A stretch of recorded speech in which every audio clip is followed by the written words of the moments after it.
All right, let's bring in the Australian's Washington correspondent, Adam Creighton, who joins us now live from the US. Adam, I want to get your take on the global economic environment. You're obviously in the United States. Let's start there. Inflation on the march. We've got midterms coming up. I can't see the economy as much of a feature in the campaign so far. What's your take on the claims from Jim Chalmers about a global recession? Well, look, I think it's fairly likely, and I think that there's almost certainty that there's going to be a recession in the US. If you talk to most professional economists, they put the probability at close to 100%.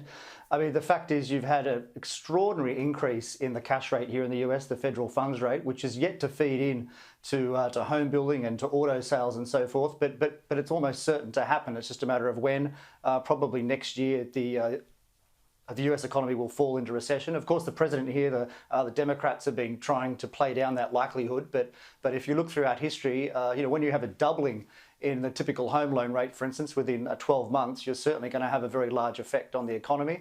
And I expect that the impact on the US is going to filter throughout the world because it's such a large part of the global economy. And do you think that's a message the Treasurer got? He was only there a couple of days ago prior to bringing down the budget tonight. I think he got that message loud and clear.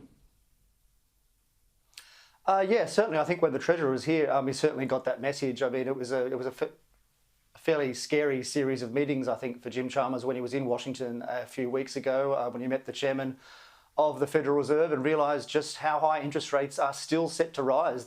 The big worry now is what is the lag, if you like, between these very significant increases in the rates of interest and the impact on the economy. Most economists will say it's between 6 months and 18 months. And of course, we're still at that 6-month end of the spectrum in Australia as well. So if you look throughout history, you see that the jobless rate can increase very, very quickly when a recession starts. So the 3.5% rate in Australia and the US, actually, for the unemployment rate is not necessarily reassuring for the future.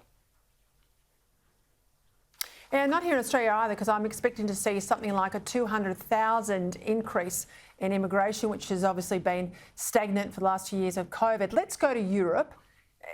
It is a winter of discontent in many parts of Europe, but also across, obviously, in the UK, with the changes of government there, this mess made by Liz Truss and the market's reaction. What's your take out of Europe?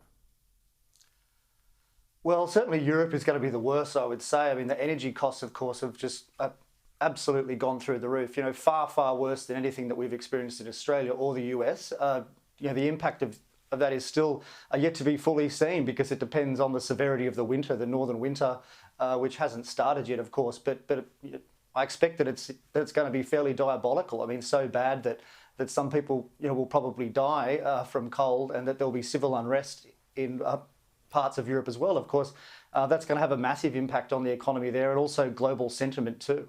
So that is an enormous uncertainty. I mean, the inflation rates in the Europe, if you like, are just as bad, if not worse, than the US. I mean, it's 10.1%, I think, in the UK, which is extraordinary.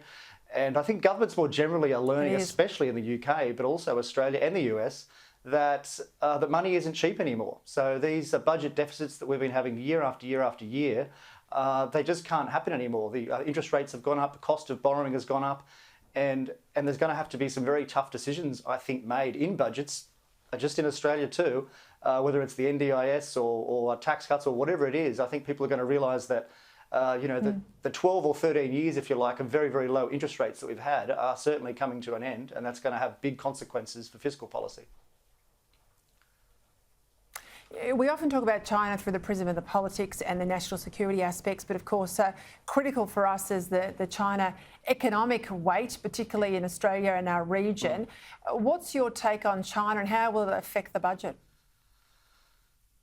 Well, certainly with China, I was very concerned this week to see the 7% drop in just one day of the value of top Chinese shares. I think it was yesterday or the day before. And to the extent that that is a verdict of investors, of Chinese investors on the third term of President Xi, that should be extremely worrying, I think, for Australia. But of course, that economy is still so important for us as a buyer of our exports. The Chinese economy is fairly inscrutable, their statistics and so forth, but the stock market at least, which has fallen, I think, some 35% in the past 12 months, to the extent that that is a forward indicator of what this third term of President Xi is going to be like, I think we should be very worried.